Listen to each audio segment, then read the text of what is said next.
Morning, শুভ সকাল। রামকৃষ্ণ ঠাকুরের কাছে প্রণাম জানিয়ে আমি ব্লগটা শুরু করছি।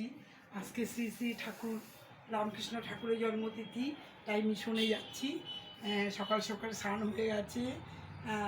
আজকে পুজো মিশনে, ঠাকুরের জন্মতিথিতে ওখানে একটা বিরাট বড় অনুষ্ঠান আছে আমাদের মালদার রামকৃষ্ণ মিশনে। ওখানে যাচ্ছি, ওখান থেকে তো আমরা দীক্ষিত ঠাকুরের। এই জন্য ঠাকুর মায়ের জন্মতিথিতে আমরা মিশনে যাই, ওখানে যাচ্ছি। এই রেডি হয়ে নিয়েছি, মোটামুটি চুলটা আসাচ্ছি। দেখো, মাথা শ্যাম্পু করে নিয়েছি। ঠাকুরের কাছে গেলে তো একটু পবিত্রভাবে যেতে হয়। একটা সুন্দর সাদা শাড়ি, ক্রিম কালারের একটা লাল পেরে শাড়ি পরে নিয়েছি। কেমন লাগছে বন্ধুরা? দেখো, চুলটা আশ্রাই। এই যে এখন যাবো।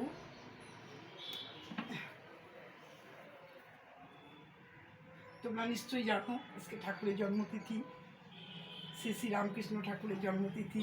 তোমরা সবাই জানো। যাচ্ছি।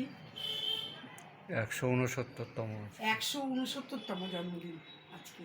169তম জন্মদিন আজকে, বুঝলে? দেখতে দেখতে অনেক কত বছর হয়ে গেল ঠাকুরের জন্মতিথি। যাই হোক, এখন যাবো তাই রেডি হচ্ছি। এই চুলটা আসতে নিলাম।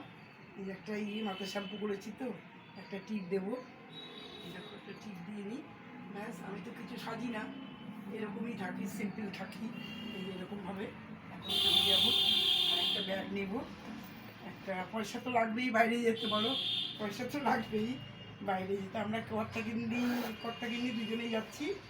হ্যাঁ, তাহলে চলো, এখন মোটামুটি হয়ে গেছে। এখন তাহলে এখন রওনা দিই। ঠিক আছে, টাটা।